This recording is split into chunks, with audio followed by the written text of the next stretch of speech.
Le Resto du Cœur, c'est une institution ouverte aux plus démunis depuis 1985. En près de 30 ans, la pauvreté n'a cessé d'augmenter. Les conséquences, parmi d'autres, on estime qu'il y a aujourd'hui en Belgique près de 20 000 sans-abri. Un de nos journalistes a vécu plusieurs jours en rue, sans argent et sans toit. L'occasion de comprendre les difficultés quotidiennes, mais aussi les dangers de cette vie d'errance. Alors, comment survivre sans abri? C'est un reportage de Nicolas Keppens et Valérie Mailly.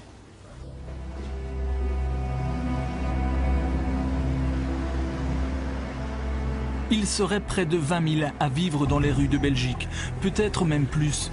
Ce qui est sûr, c'est qu'ils sont toujours plus nombreux. Hommes, femmes, enfants ou vieillards, impossible de dresser un profil type du sans-abri. Tout le monde peut se retrouver un jour dans cette situation. Ce sera mon cas pendant 6 jours. Pour être crédible, je me suis laissé pousser la barbe. J'ai endossé un sac et enfilé de vieilles fripes. Dans la peau d'un des leurs, je devrais mieux saisir ce qu'ils ressentent. Le premier jour de tournage, un sans-abri est mort de coups violents. Dans ce monde particulier de la rue, mon objectif sera de comprendre comment survivre sans abri.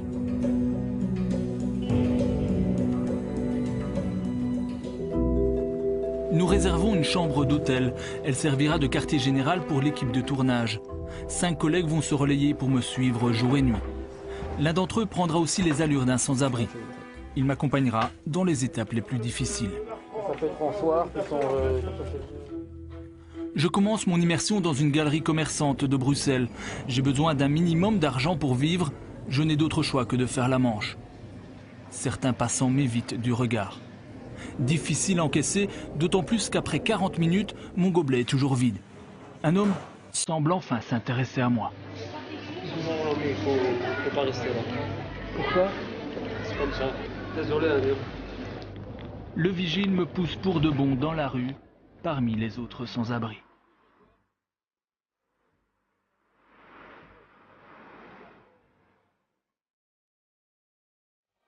Je demande alors conseil à un mendiant.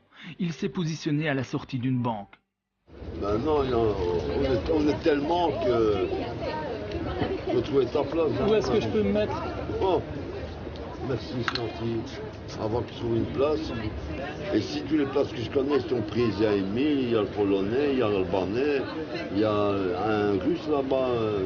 Ici, tout est pris. Ouais. Près de la Grand Place, il y a de la place? Non, là c'est interdit. Ils te mettent une amende, ils te mettent au cachot. C'est touristique, c'est interdit. Il faut que je sois... Fais ta place, je travaille là. Ouais. Bonjour. Merci, monsieur. Maintenant sur le boulevard, c'est mieux. Merci. Je sens bien que je gêne. Je vais tenter ma chance ailleurs. Vous n'avez pas une petite pièce, s'il vous plaît? Monsieur, une petite pièce, s'il vous plaît. Ça ne marche pas très fort. Je prends le risque de me rapprocher de la Grand Place, plus fréquentée. 2 policiers patrouillent. Par précaution, je préfère leur demander un accord. On peut faire la manche ici? Ouais, moi ça me dérange pas. Ça vous dérange pas? D'autres collègues vous diront peut-être autre chose, mais si vous n'êtes pas pressé auprès des gens, c'est toléré, disons. Ça va? Merci. Sur la Grand Place, les touristes ne semblent pas plus généreux. Monsieur, vous n'avez pas une petite pièce, s'il vous plaît? Ah non, non. Je n'ai que des gros billets. J'essaye d'autres lieux et d'autres méthodes. Merci, madame. Je peux vous donner toutes mes petites pièces. Ah, c'est gentil. Bilan de ma journée, une dizaine d'euros. Un bien maigre salaire. J'arrête la manche ici, d'autres n'ont pas le choix. Ils poursuivent ce travail humiliant et peu rentable.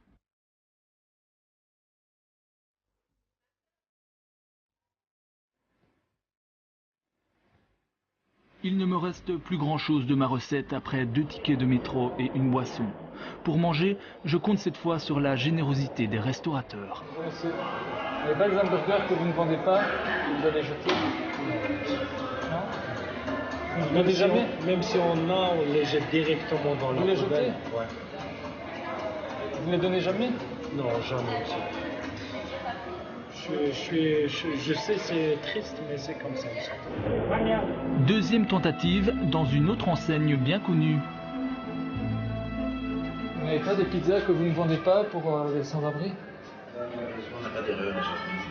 Non, il n'y a rien du tout que... 10h25, S'il y a quelque chose, je la laisserai déposer. À quelle heure? 10h moins 5, parce qu'on ferme à 10h. À 10h moins 5. 10h moins 5, s'il y a quelque chose, je la laisserai déposer. Merci beaucoup. Dans l'incertitude, je continue ma tournée. Il n'y a pas de la nourriture que vous allez jeter, que vous n'allez pas vendre pour moi? En fait, on ne donne pas comme ça. C'est pas notre truc, parce qu'il y a une caméra qui l'a tracé. Si je donne, je dois avoir des problèmes. J'accumule les refus et je n'ai toujours rien mangé. Avant, dans le temps, on donnait comme ça, mais après il y a eu beaucoup d'abus et alors on a arrêté. Il y a une association qui vient tous les jours à partir de 10h30 pour prendre ce qu'on n'a pas vendu la veille. La dizaine de restaurants sollicités n'ont rien donné. Il me reste un espoir à la pizzeria où l'on m'a dit de repasser. Non, votre collègue m'a dit que je pouvais passer maintenant pour voir s'il n'y avait pas des pizzas que vous ne vendiez pas. Vous pouvez aller là-bas. Merci. Tout est demandé au cuisinier ou à l'africaine derrière le bar. D'accord, merci.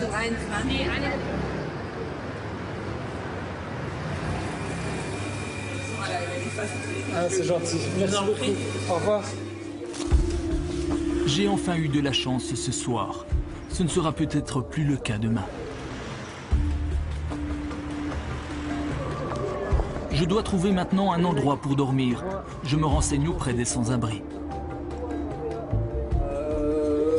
Ouais, le trottoir du coin. Où ça? Le trottoir dans le coin, les parcs, les endroits. Il n'y a pas d'abri pour la nuit à Bruxelles?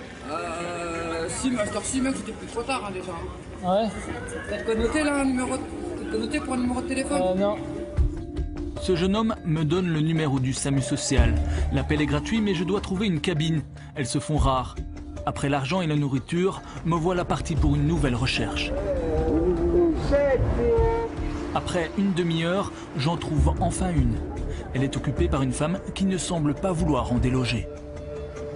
Une cabine là-bas. Où ça? Toute fois. Mais je vais attendre. Vous appelez le SAMU social aussi? Oui, un peu, pardon. Apparemment, elle se sent pressée par ma présence. Malgré tout, elle rappelle à plusieurs reprises, mais la ligne semble toujours occupée. J'appelle à mon tour. J'essaye une dizaine de fois aussi. La tonalité ne change pas. Le SAMU social aurait pu m'offrir un lit dans un abri, mais impossible de le joindre. Cette nuit, je n'ai pas d'autre solution que de dormir à la Belle Étoile, comme plusieurs autres sans-abri, dont cet homme. Bonsoir. Ça va, vous avez un endroit où dormir? Je dormais en année, en rue, ici. Ça fait 1 an que vous dormez en rue? Oui. Non seulement cet homme passe ses nuits dehors, mais il doit dormir en position assise. Pour cet autre sans-abri, même s'il est jeune et en bonne santé, c'est difficile.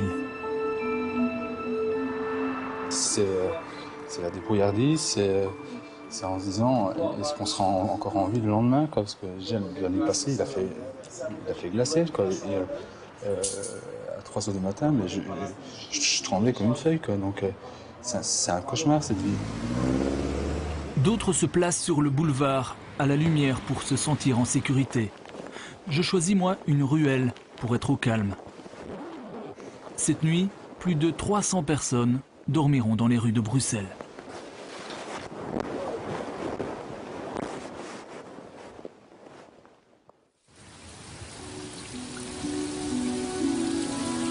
Sans rien au-dessus de la tête, je n'ai pas pu fermer l'œil.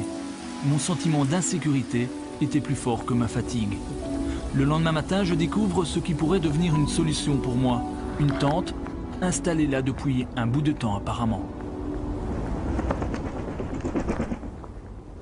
Bonjour, vous êtes du quartier, madame? Oui.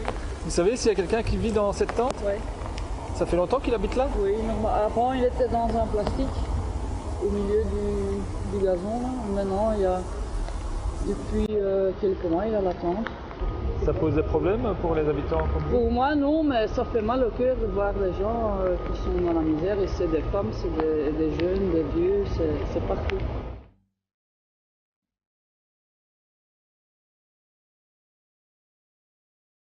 Le matin, une autre question me vient à l'esprit. Dans mon cas, quelle toilette utiliser? La réponse est simple pour le commun des mortels, mais pour un sans-abri, c'est un véritable casse-tête. Il y a un café là-bas, mais moi je peux pas y rentrer. C'est comme... Les sans-abri ne sont pas toujours les bienvenus. Comment va-t-on me recevoir dans cet établissement? Ici, ça ne dérange pas? Trop cher quand on vit avec peu ou pas de revenus. L'autre solution, ce sont les toilettes publiques. Elles ne coûtent que 20 cents, mais celle-ci est hors service. Vous réparez des toilettes? Ah, il y en a d'autres tout près des toilettes? Oui. J'arrive à la deuxième toilette. Une équipe de maintenance est également à l'œuvre. Hier, elle fonctionnait normalement. Il y en a qui fonctionnent Oui, oui, mais il y a tellement de... Je suis par là, vraiment juste par là. Vous voyez le feu rouge? Ouais. Hein? C'est juste là. Ok. La troisième tentative semble la bonne. Un voyant vert m'indique que la toilette est libre et en service. Problème, le monnayeur me rend directement ma pièce et refuse de m'ouvrir la porte. Découragé, j'abandonne, comme le font sans doute la plupart des sans-abri. Les coins d'aisance clandestins ont manifestement plus de succès que les toilettes publiques.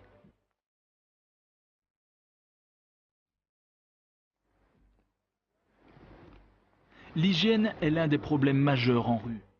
Quand on vit à même le sol, difficile d'être propre. On me conseille des sanitaires gratuits dans le centre de Bruxelles. Plusieurs personnes attendent déjà devant la porte. Bonjour. Moi je ne fume pas de garde, moi je ne fume pas de Marlboro, moi je ne fume pas de meubles, moi je ne fume pas de bègles, moi je ne suis pas d'un associé, moi je ne fume pas de stupéfiants. C'est ici qu'il y a moyen de prendre une douche? C'est ici, ouais. Il existe d'autres endroits pour se laver, mais ils n'ont pas tous bonne réputation. Faut pas là de Brooker. Pourquoi? Il y a trop de maladies là-bas. Quoi comme maladie? La gueule. C'est vrai? Là. Je te promets. Ah, moi je veux pas. Et ici il n'y a pas de problème de... Il n'y a pas de problème, il n'y a pas de problème de charge, c'est tout le temps propre, tout le temps. Après une demi-heure d'attente, quelqu'un sort du bâtiment et distribue des cartes. Je reçois le 9 de cœur. Après le tirage au sort, j'ai de la chance. Aujourd'hui, ce sont les cœurs qui prendront leur douche en premier. Une fois à l'intérieur, nous devons encore patienter. Devant moi, deux hommes d'origine polonaise comparent leurs blessures de guerre.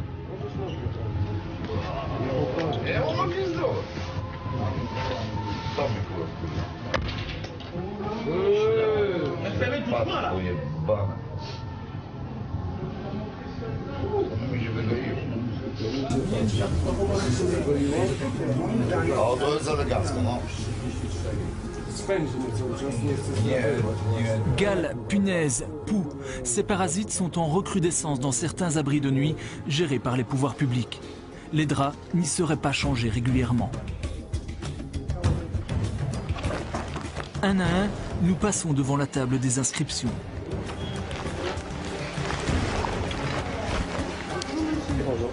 C'est la première fois. Eh bien, écoutez, alors vous pouvez vous asseoir là sur le banc, on va s'occuper de vous tout de suite. Oui, oui, oui.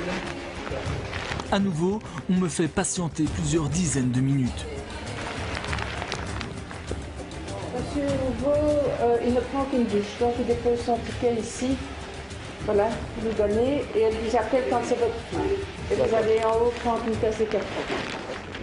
À l'étage, des bénévoles offrent de la soupe et des fruits. Cet encas appréciable nous aide à patienter. C'est enfin mon tour. J'aurais attendu au total 2 heures. Ça s'explique, il n'y a que 3 douches. Vous avez du shampoing et d'un... Enfin dans la douche, elle a l'air propre. J'ai 10 minutes pour faire ma toilette. Pendant que les sans-abri se lavent, des bénévoles se chargent des lessives. Dans une pièce voisine, une infirmière dispense des soins, si nécessaire. Sous les douches, certains profitent de cet instant de bien-être et dépassent allègrement les 10 minutes accordées. Il faut sortir, monsieur. Il y a beaucoup de monde. Tu peux mettre ça? Me voilà frais comme un sous neuf et je me rends compte à quel point cet endroit est indispensable pour rendre un peu de dignité aux habitants de la rue.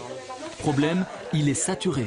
Conclusion, les 40 personnes qui ont pris leur douche aujourd'hui ne pourront pas s'y représenter avant une semaine. Merci, bonne journée.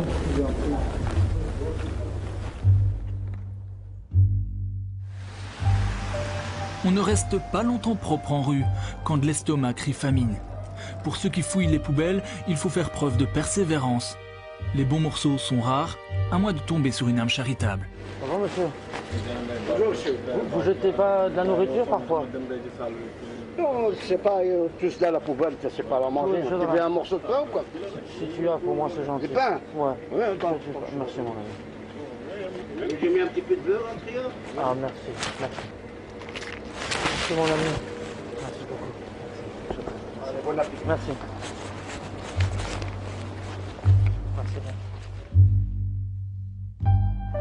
Gros, pourquoi on meurt?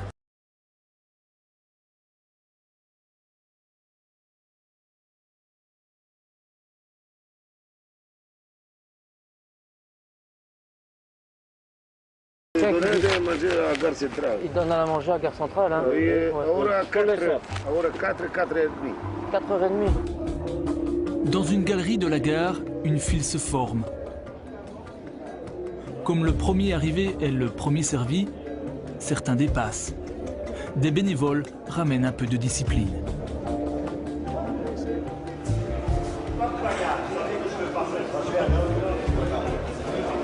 Vous voulez une assiette?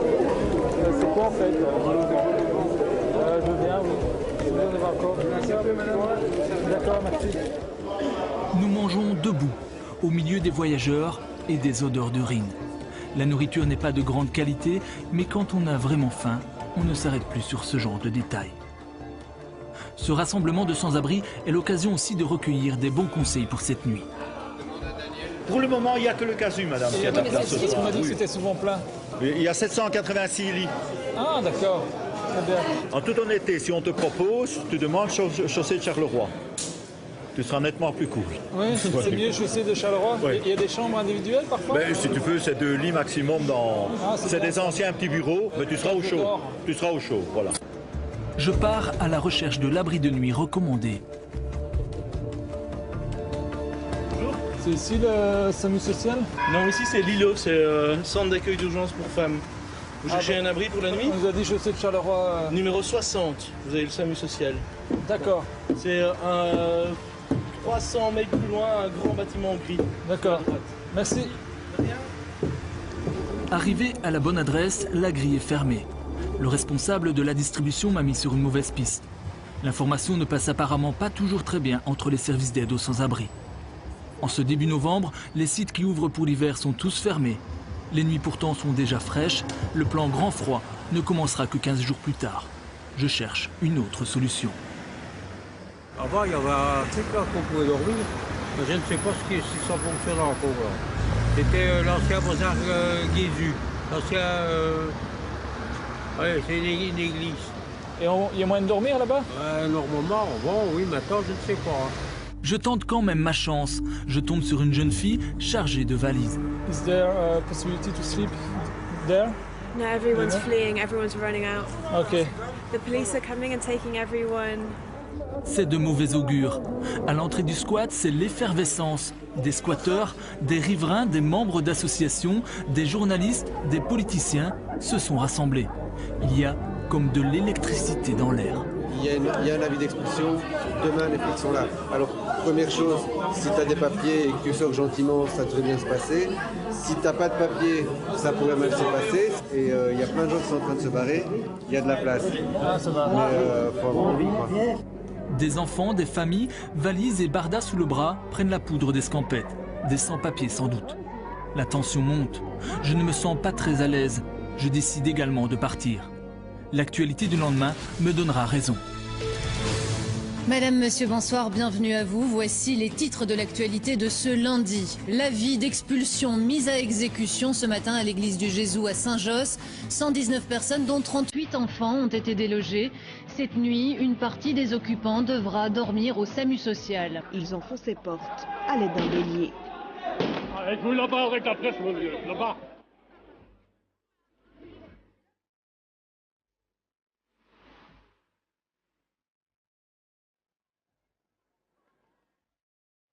Des rues pleines de sans-abri d'un côté, des logements vides de l'autre. Dormir sous un toit pourrait être simple, pourtant je n'ai pas encore trouvé de solution. Alors je craque, je me replie dans l'hôtel pour me reposer quelques heures avec mon équipe. Ou bien parfois, je dors la journée. Bien des sans-abri préfèrent également se reposer le jour. J'en retrouve dans des endroits les plus inattendus.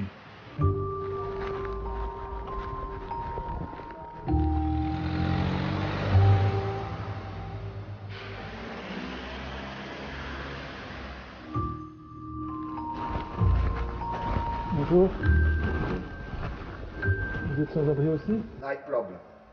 Jamais de problème? Night problem in security. Ah, ok. Day, okay. Night, no problem. In security and dog. Ah, ok. Cet homme s'est installé ici pour la chaleur. Un abri au chaud, c'est un luxe pour un sans-abri, même s'il faut supporter le bruit et les odeurs d'échappement. Je me rends dans un restaurant social. Il en existe une dizaine en région bruxelloise. Celui-ci est l'un des plus connus. Ce sont les Restos du Cœur.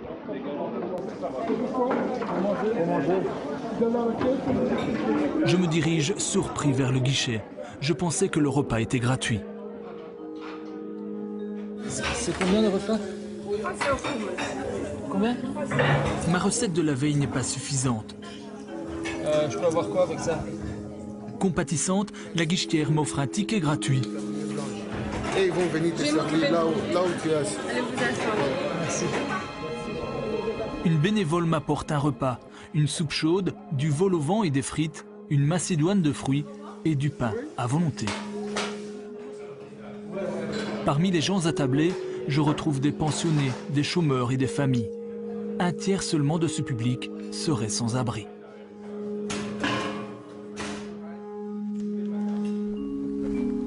Je me sens bien rassasié, mais de plus en plus fatigué. Dormir, j'ai besoin de dormir, mais où? Ah, moi j'ai ça, je mets ça avec des couchages, moi je donne dehors. Vous dormez dehors? Ouais, je te dis la vérité. Il n'y a pas des abris de nuit pour... Ah ouais, Vous ne dormez pas là-dedans? Beaucoup de... Ouais. De vol? Non, vol. Comment ça veut les petits qui de la gale? Ouais. Ah ouais, ouais. Et après tu manges la peau. Ah. Comme ça, pour la peau. Qu'est-ce que tu fais? Trouver un bon lit propre semble mission impossible. Il y a bien les hôtels, mais serait-il prêt à offrir une chambre à un sans-abri? On m'a dit qu'il y avait moyen de dormir ici. Oui. Le complet, on ne fait pas ça. Hein? On m'a dit que vous faites ça pendant des moments pour les gens, mais pas tous les jours, c'est un hôtel. C'est pas le seul. On fait ça par exemple pour aider une femme qui ont des difficultés avec des bébés, des cas, pas comme ça, des gens qui viennent. Il faut contacter le service social, c'est pas ici. Ici c'est un hôtel, on travaille. Je ne sais plus à quel saint me vouer. Je décide alors de me tourner vers un homme d'église. Il prêche la générosité. Je ne devrais pas me tromper.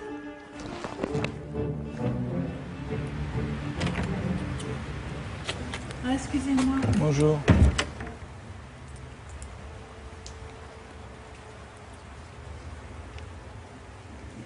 Allô? Oui, bonjour. Est-ce que monsieur le curé est là? Je ne peux pas ouvrir maintenant. Non, il n'est pas là. On nous a dit de venir ici pour dormir cette nuit. Ça, c'est pas possible, monsieur. On n'est pas un hôtel ici. Vous devez aller vous adresser à un centre d'aide ou... Nous sommes une église ici. On ne peut pas vous aider. Je suis désolée. Mais dans l'église? C'est pas possible, monsieur. On ne peut pas dormir dans les églises. On est catholique? Je vous ai dit tout ce que je peux vous dire. Je ne sais rien vous dire de plus, monsieur. Je perds la foi en l'homme. Quand je suis tombé sur cette personne, j'ai repris espoir. Oh, sleep. I am music. There is a Pierdon. Ah, okay. Pierdon. I think it's 7 or 8 in the night, it's open. Must I call before? No, you have to go only. Yeah, now if you like ordering, you have to go now.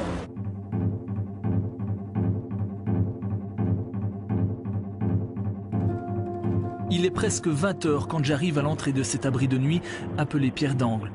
Une centaine de personnes se pressent déjà à l'entrée.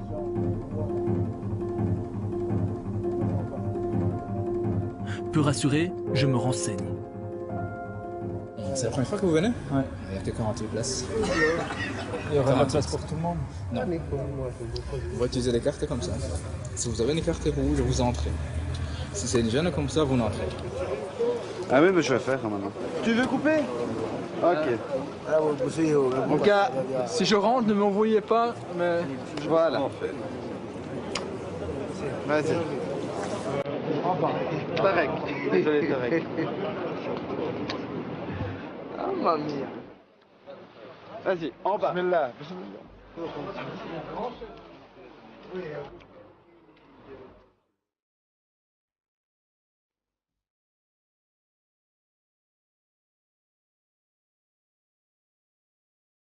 Il en reste 42. 42 personnes. Pour 6 places. Ce soir-là, je fais partie des 50 personnes sur lesquelles le sort s'acharne. Pour ceux qui ont enfin de la chance, elle sera de courte durée. Ils ne pourront pas dormir ici.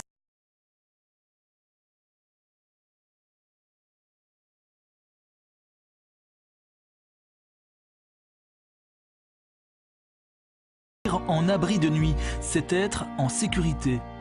Enfin, c'est ce que je pensais avant de croiser cet homme assis dans une chaise roulante. Des broches lui sortent de la jambe. Vous avez eu un accident en fait? Une agression. Une agression dans la rue? Non, au centre, ici, de Pierdon. Tu connais Pierdon? Ouais. Et c'est une agression qui vous a mis dans cet état-là? Oui, un petit peu pas normal. Ouais. Elle est tombée dessus. Elle pèse 140 kilos. Et un gros. Et il vous a sauté dessus? Oui. Pour vous agresser? Elle a voulu me prendre comme ça. Ouais. Elle a glissé. Ouais. Elle a glissé, elle est tombée sur moi. Ouais. J'étais un coin comme ça, j'ai pas pu me tomber. Avec le... Et 2 fois opération. Depuis sa mésaventure il y a 7 mois, cet homme vit sa convalescence en rue. Ce n'est pas le meilleur endroit pour se remettre d'une lourde opération.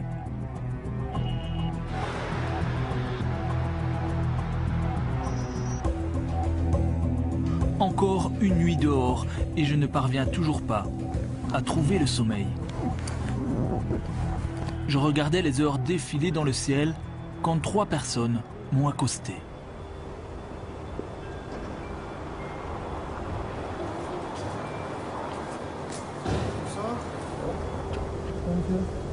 Bonsoir. Là, on nous a appelé pour vous, le service social. Tout va bien? Oui. Oui. Est-ce qu'on peut vous offrir une soupe? Non? Un sandwich? Non? Ok. Bon. Vous connaissez le service social? Oui. On va pas vous déranger plus longtemps. Au revoir. J'ai appelé tout à l'heure. Ah, vous avez appelé tout à l'heure? D'accord. Pour une place? Mais il n'y avait plus, j'imagine, si vous êtes là. Ouais. Là, c'est un peu compliqué pour l'instant.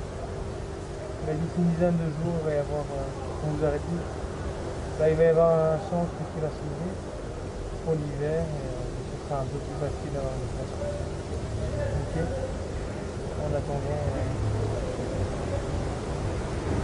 Voilà. Bon. Merci. Bonne soirée. Merci. Merci. Avant de repartir, il me laisse une couverture. Ah, merci. Comme les températures se rapprochent de 0, je l'accepte bien volontiers.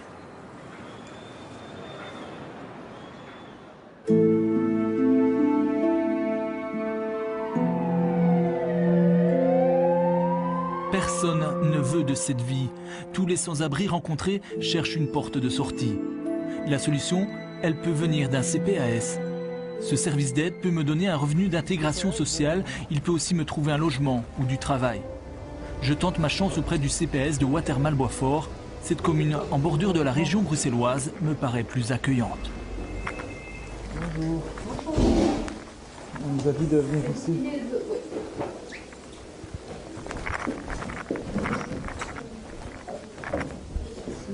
On nous a dit qu'on avait droit à c'est quoi, un R? Un revenu d'intégration sociale. Ici, à l'heure actuelle, maintenant, il faut voir où vous serez hébergé. Parce qu'on n'est pas compétent du fait que vous étiez ici. C'est l'endroit où vous allez être plus tard, quoi, qui compte. Sinon, il faudra aller voir au SAMU social s'ils ont quelque chose sur du plan long terme. Mais le plan hivernal... Le SAMU social, c'est à Bruxelles? Oui. Les seuls hébergements que l'assistante me propose, ce sont à nouveau Pierre d'Angle ou le SAMU social.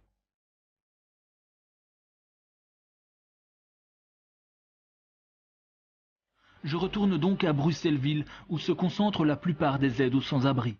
Repoussé comme d'autres dans le centre, le CPAS de Bruxelles-Ville a peut-être mieux à me proposer. Bonjour, on vient voir après un logement. Après un logement? Ouais. C'est vague. Ça fait 4 jours que je suis dans la rue et j'aimerais trouver un logement. Ici, nous n'avons pas de logement. Donc, je vais vous envoyer au SAMU social. Il y a un numéro de téléphone ici. Tous les services d'aide me renvoient au SAMU social. Malgré mes précédents appels sans réponse, je retente, sans trop y croire.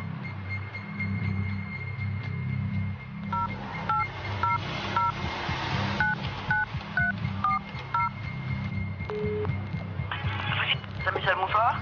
Oui, bonsoir, je vous appelle pour savoir si vous avez encore de la place pour cette nuit. Malheureusement non, monsieur. Mais je vais dormir comment, moi? Je sais pas, monsieur, je ne sais pas vous aider pour ce soir. Vous répondez jamais, j'ai déjà essayé plusieurs jours. Oui, monsieur, mais malheureusement, tout le monde téléphone au même moment. Il y a une personne qui répond au téléphone, on donne les places qu'on a, et une fois qu'on est complet, malheureusement, on est complet. Et vous avez combien de places? Ben là, à 23h, j'en avais pas, à 18h, j'en avais quelques-unes. Et une couverture, je peux trouver ça? Je n'ai pas de couverture à donner pour ce soir, monsieur, malheureusement. Qu'est-ce que je vais faire, là? Je ne sais pas, monsieur. Je peux dormir où? Je ne sais pas, monsieur. Je n'ai pas de solution. Pas de solution ou pas assez de moyens? Le SAMU social ne dispose que de 110 lits. Il lui en faudrait 4 fois plus pour abriter tous ceux qui dorment dans la rue. Pour des centaines de sans-abri à Bruxelles, pour près de 20 000 en Belgique, la recherche d'un abri est une lutte quotidienne. C'est un combat qui dure des années. Parfois, le froid et les maladies prennent le dessus. L'espérance de vie en rue n'est que de 45 ans.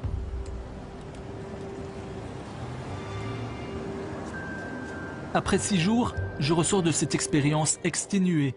Je n'ai jamais vraiment réussi à trouver le sommeil.